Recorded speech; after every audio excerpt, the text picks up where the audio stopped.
Lift him up, February 7. Earth's first week. For in 6 days the Lord made heaven and earth, the sea and all that in them is, and rested the seventh day. Wherefore the Lord blessed the Sabbath day, and hallowed it.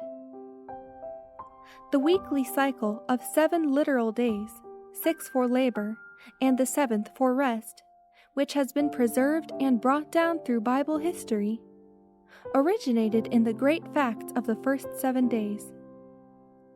When God spake his law with an audible voice from Sinai, he introduced the Sabbath by saying, "Remember the Sabbath day to keep it holy."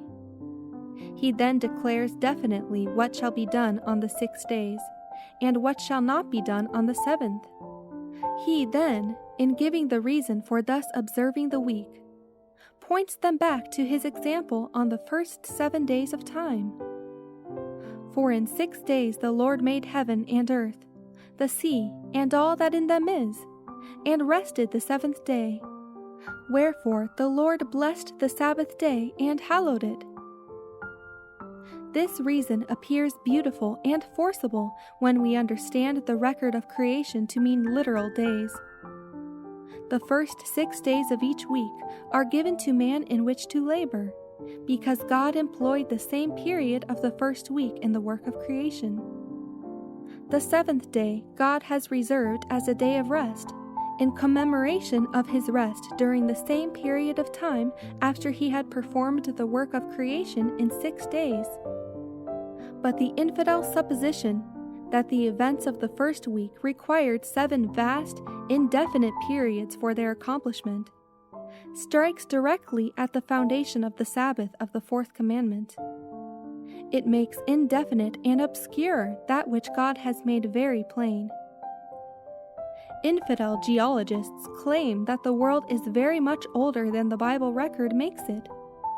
They reject the Bible record because of those things which are to them evidences from the earth itself, that the world has existed tens of thousands of years. And many who profess to believe the Bible record are at a loss to account for wonderful things which are found in the earth, with the view that creation week was only 7 literal days, and the world is now only about 6,000 years old. Without Bible history, geology can prove nothing. Relics found in the earth do give evidence of a state of things differing in many respects from the present.